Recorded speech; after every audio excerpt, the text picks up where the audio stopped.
Polaski is a small town in northern New York. And even though it's very popular for tourists, especially for salmon fishing, they try to accommodate people who are here visiting or people who are here living all the time.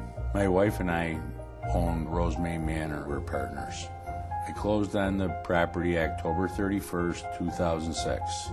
And soon after, we were on our way to start looking at what we could do to make the building more energy efficient. I knew that if I could save my tenants money on their lower utility costs, then they wouldn't mind paying a little bit more to live in a nice place.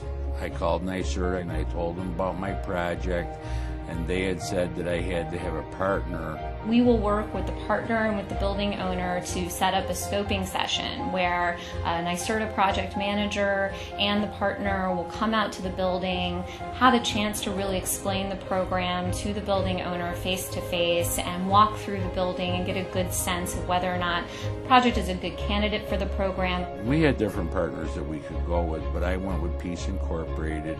He had some great ideas that we ran with, and he was open to ours. They really took me by the hand and said, you know, to do this, and that order. And as I was doing paperwork, and if there was questions, they were just a phone call away. Once NYSERDA gives you the go-ahead to move forward, a partner is going to work with the building owner to look at their energy bills, to benchmark their energy usage, and to do a very in-depth energy audit of the building. There was no one large measure that was going to make the project as a whole as far as energy savings. It was a combination of measures that brought it around with the guy's willingness to go along with it was really what made that project work. And once that's been completed and that energy reduction plan has been approved by NYSERDA, then the building owner will work with their partner to install all of the measures that have been identified in that energy reduction plan. There was no attic insulation at all. They just had a flat roof up there at the time.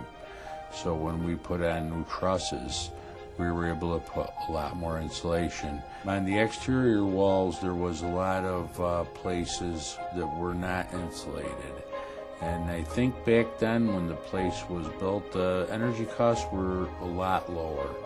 And that it wasn't no big deal that if a few cents escaped from the outside walls. The sliding glass doors were compromised, the locks were broke, they didn't open or close. They were a major source of heat loss. And so when we replaced them all, they were all airtight and energy rated.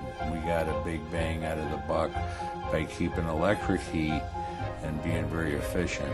We did refrigerator replacement and the laundry, washer, and dryer upgrades. A lot of the windows that were there didn't close properly, and if they couldn't close all the way, it's just like leaving your window open in the winter. When Peace had showed me how much it was going to cost for a regular light bulb to run versus a compact fluorescent cost to run, there was quite a bit of savings, especially for common area lights that are on all the time. The incentives that I got from working with NYSERDA was over $98,000. At this point in time right now, we're offering $1,000 per unit for building owners to bring their building through this program and reduce their energy usage by 15%. We don't wait until the end when construction is complete to give the owner that incentive. They can access that as early as 50% completion with construction if they need some help with cost flow throughout the process. So at 50% construction completion, we can offer up $500 worth of that $1,000 incentive. So they can get that money to help them with the construction process and then get the rest of their incentive at the end of the process. And if you've come through the program and we measure your energy bills a year after you've finished construction, then we actually have a bonus payment of anywhere from $150 to $300 a unit that you can get if you've actually achieved the savings target that you set out to achieve. Especially with Rose May Manor, they actually achieved more savings than they expected to in the first place. It's a fantastic feeling. My tenants come up to me and tell me all the time that they can't believe how low their utility costs are. And they share their stories with me on how inexpensive it is, and it's pretty amazing.